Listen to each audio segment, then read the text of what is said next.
बिस्मिल्लाहिर्रहमानिर्रहीम। अस्सलाम वालेकुम दोस्तों, मैं हूं मोहम्मद जावेद और आप देख रहे हैं स्किल मास्टर। फ्रेंड्स, अगर आपने एनटीडीसी में किसी भी पोस्ट पर अप्लाई किया हुआ है और उसके आपने टेस्ट दे दिए हैं तो ये वीडियो आपके लिए है।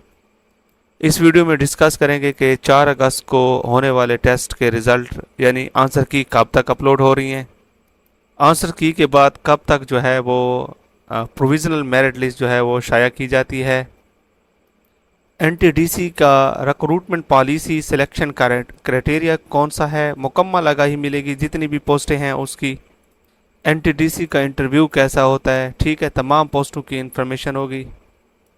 अपॉइंट होने के बाद प्लेस ऑफ पोस्टिंग कहाँ पे होगी, इंटरव्यू के लिए आपको कौन कौन से टॉपिक्स तैयार करने चाहिए, इन तमाम बातों का इंशाल्लाह इल्म जो है वो आप जान सकेंगे अगर आप वीडियो को मुकम्मल देखेंगे। वीडियो स्टार्ट करने से पहले आपसे रिक्वेस्ट है कि चैनल पर नए हैं तो चैनल को सब्सक्राइब कर लें, बेल आइकन के बटन को ऑल पे रख लें ताकि हर नए आने वाली वीडियो का नोटिफिकेशन आपको सबसे पहले मिले और आप तमाम तर इंफॉर्मेशन से आगाह रहें। फर्स्ट ऑफ ऑल ये जान लेते हैं फ्रेंड्स कि जिन दोस्तों ने 4 अगस्त को टेस्ट दिए हैं एएसएसए और इसके अलावा असिस्टेंट लैंडमैन का, उनके आंसर की कब तक जो है मुतवक्की हैं, तो इंशाल्लाह एनटीएस जो है वो within a week answer key upload कर देता है, क्योंकि आप जानते हैं कि आंसर की उन्होंने पहले से ही तैयार की होती हैं, लेकिन बस उनकी एक रूटीन है, वो 5वें दिन जो है वो आंसर की ज़रूर अपलोड करते हैं। पिछले अगर हम प्रोसेस देख लें, जो पिछले हफ्ते टेस्ट हुए थे उनके पूरे हफ्ते बाद जो है आंसर की अपलोड की मंडे को, यानी कि आंसर की अपलोड की गई हैं, ठीक है। तो इंशाल्लाह एक्सपेक्टेड ये है कि आपके फ्राइडे तक, इंशाल्लाह फ्राइडे को आंसर की अपलोड कर दी जाएंगे, ठीक है। अगर फ्राइडे को नहीं तो इंशाल्लाह मंडे को लाजमी आपकी आंसर की आ जाएंगी, ठीक है। बहरहाल ज़्यादातर एक्सपेक्टेड यही है कि इंशाल्लाह फ्राइडे को ही आपकी आंसर की अपलोड कर दी जाएंगी। अब फ्रेंड्स देख लेते हैं कि एनटीडीसी में रिक्रूटमेंट पॉलिसी किस तरह होती है, यानी सिलेक्शन क्राइटेरिया कौन सा होता है, ठीक है। तो आम तौर पर अगर हम देखें तो हर अपॉइंटमेंट में इस तरह होता है कि थ्योरी टेस्ट लिया जाता है एनटीएस, उसके आंसर की होती हैं, उसके बाद रिज़ल्ट अपलोड होता है, रिज़ल्ट के बाद टेंटेटिव मेरिट लिस्टें लगती हैं, उसके बाद इंटरव्यू होता है और इंटरव्यू के बाद अपॉइंटमेंट की जाती है। लेकिन एनटीडीसी में 2 स्टेप्स हैं, ठीक है, मतलब 3 स्टेप्स हो जाएंगे। आपका रिटन टेस्ट होगा, ठीक है, रिटन टेस्ट के बाद आपका इंटरव्यू होगा, ठीक है, और इंटरव्यू के बाद जो है वो अपॉइंट कर दिया जाएगा।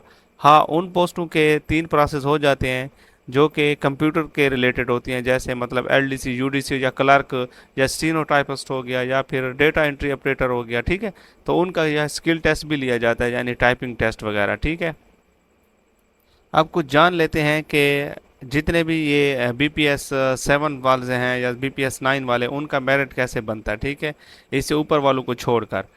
उनका मेरिट इस तरह बनता है फ्रेंड्स कि जैसे ही आंसर की अपलोड होती हैं, ठीक है, उसके बाद रिज़ल्ट अपलोड कर दिया जाता है। जैसा कि आप यहाँ देख रहे हैं कि ये देखें, ये आंसर की अपलोड हुई हैं 26 के टेस्ट, 26 मई वाले टेस्ट की। उसके बाद यहाँ आप देख लें कि 26 हमारे पास ये है, ठीक है, इसका जो है वो रिज़ल्ट भी अपलोड किया गया 26 मई वाले टेस्ट का, ठीक है। इनका रिज़ल्ट ऐसे होता है कि मेरिट लिस्ट के तौर पर ही मतलब रिज़ल्ट बना दिया जाता है डिसेंडिंग ऑर्डर में, ठीक है, टॉप टू बॉटम। जस्ट जिस तरह और डिपार्टमेंट्स के रिज़ल्ट आते हैं उस तरह नहीं होता कि सिर्फ मार्क्स जो है वो दे दिए जाते हैं, नहीं नहीं, इनका डायरेक्टली ऐसे समझो कि प्रोविज़नल मेरिट लिस्ट जो है वो बनाकर महकमे को अरसाल कर दी जाती है। अब सवाल ये पैदा होता है कि अक्सर स्टूडेंट ये पता करते हैं कि इसमें पासिंग मार्क्स कौन से होंगे, असिस्टेंट लैंडमैन या इसके अलावा एएसएसए या जितने भी और टेस्ट हुए हैं। तो फ्रेंड्स, इसमें पासिंग मार्क्स बिल्कुल नहीं होते, ठीक है। आपका मुकम्मल रिज़ल्ट जो है, जितने भी स्टूडेंट ने टेस्ट दिया होगा, मुकम्मल रिज़ल्ट इस सूरत में डिसेंडिंग ऑर्डर में आपको मतलब ये महकमे को अरसाल किया जाता है। ये देखें, ये मौजूदा ही एक मेरिट लिस्ट है, इसमें आप देख रहे हैं कि मतलब जो जनरल एबिलिटी के होते हैं मार्क्स वो यहाँ मेंशन होते हैं, ठीक है।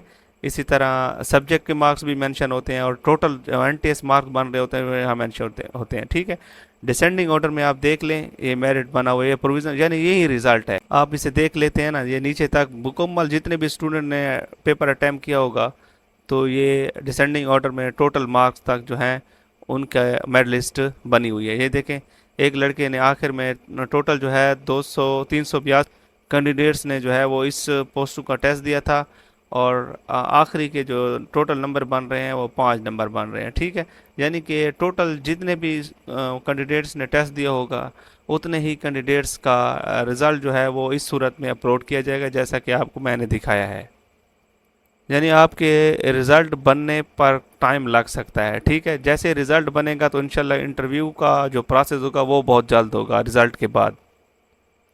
यहाँ फिर मैं आपके साथ ये भी बात ऐड करता चला जाऊँ कि कुछ पोस्टें जिन मतलब आपने प्रोमिस लेवल पर मतलब अप्लाई किया होगा, कुछ पोस्टों पर आपने रीजन वाइज जो है वो अप्लाई किया होगा। ठीक है, तो जिन दोस्तों ने मतलब रीजन वाइज पोस्टों पर अप्लाई किया होगा तो उनका मेरिट भी रीजन बेस पर बनेगा। ठीक है, जिन दोस्तों ने प्रोविंस लेवल पर अप्लाई किया होगा तो उनका जो मतलब मेरिट है वो प्रोविंस लेवल पर बनेगा।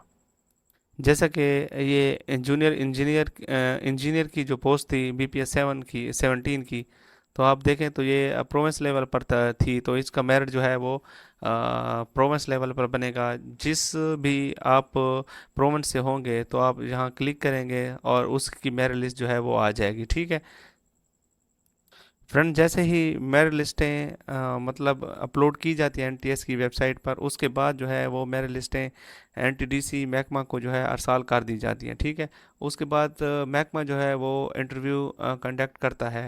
इंटरव्यू के लिए आपको कॉल लेटर भेजे जाते हैं। ठीक है, बजरिया ईमेल्स भी आपको इतला दी जाती है। हाँ, इंटरव्यू में इंट्रोडक्शन वगैरह की जाती है। ठीक है, इसके अलावा मतलब जॉब रिलेटेड क्वेश्चन पूछे जाते हैं। ठीक है, इसके अलावा NTDC के मुतालिक, वापडा के मुतालिक, ठीक है, या जिस जिस मतलब फील्ड में आपने अप्लाई किया हुआ है उस फील्ड के रिलेटेड जो है वो इन्फॉर्मेशन पूछी जाती है।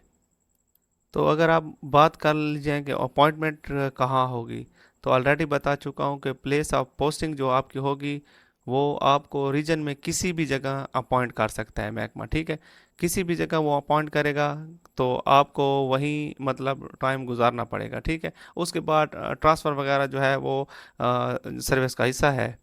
बहरहाल अगर आपने किसी रीजन के ऊपर मतलब अप्लाई किया हुआ है तो रीजन में जहाँ भी आपको महकमा मतलब ड्यूटी देगा आप वहीं करेंगे। अगर आप प्रोमिस लेवल पर आपने अप्लाई किया होगा तो आप प्रोमिस में किसी भी जगह पर मतलब आपको ड्यूटी दी जा सकती है। अगर आप देखें तो क्या ये जॉब मतलब कॉन्ट्रैक्ट बेसिस पर है या परमानेंट बेसिस पर है, तो इसमें ऐड में तो बाकायदा तौर पर जो है वो मेंशन है कॉन्ट्रैक्ट बेसिस। ठीक है, तो ये मेरा एक लेटर है। मैंने भी इंशाल्लाह मतलब असिस्टेंट लाइनमैन में तकरीबन 7 मंथ 8 मंथ जो है वो काम किया है बतौर ALM। मैं पेस्को के थ्रू जो है वो अपॉइंट हुआ था फरवरी 2022 में। तो यहाँ जो है सिस्टम इन्होंने लमसम किया हुआ है, यानी कि हमारी फ़िक्स पे थी 33,583 रुपये हमारी ये फ़िक्स पे थी। इंक्रीज़ हो गई है, अब तकरीबन उनकी 45 तक पहुँच चुकी है, लेकिन मंथली जो है हमें ये फ़िक्स ही दी जाती थी। 3 सालों का कॉन्ट्रैक्ट था, अब ये कॉन्ट्रैक्ट ही मेरे ख्याल में मुकम्मल होने वाला होगा। लेकिन NTDC में ऐसा कुछ लिखा नहीं गया, लेकिन जैसे ही अपॉइंटमेंट लेटर आएगा उसमें ये चीज़ें मेंशन होती है कि आपको कौन से मतलब बेसिस पर अपॉइंट किया गया है। फ्रेंड्स, अब एक चीज़ रह गई है, वो है टॉपिक्स, मतलब इंटरव्यू के टॉपिक्स। ठीक है, वो इंशाल्लाह मैं आपके साथ नेक्स्ट वीडियो में डिटेल के साथ इंशाल्लाह शेयर करूंगा, क्योंकि अगर मैं वो अभी शेयर कर दूं तो वीडियो काफ़ी लंबी हो जाएगी। ठीक है, वो टॉपिक्स आपने इंटरव्यू की तैयारी कैसे करनी है, क्योंकि वो भी एक आपकी मतलब सिलेक्शन का हिस्सा है। अगर आप अपने आप को तैयार करके नहीं जाएंगे तो ऐसा पॉसिबल है कि आपके मार्क्स तो सबसे ज़्यादा होंगे लेकिन इंटरव्यू में आप अच्छा जो है वो इंटरव्यू अच्छा नहीं दे सकोगे, तो आप स्किप भी हो सकते हो। ठीक है, तो बहरहाल इंटरव्यू की तैयारी के लिए इंशाल्लाह नेक्स्ट वीडियो का इंतज़ार करें। बाकी फिर भी आपको कोई मतलब क्वेश्चन आपके जहन में आ रहा है तो वो आप कमेंट्स बॉक्स में ज़रूर पूछें। अगर वीडियो अच्छी लगी हो तो वीडियो को लाइक कर देना। इंशाल्लाह एक नई अपडेट के साथ नेक्स्ट वीडियो में मुलाकात होगी। तब तक के लिए इजाज़त दें। अल्लाह ताला आपका हामी नासिर। वस्सलाम, अल्लाह हाफ़िज़।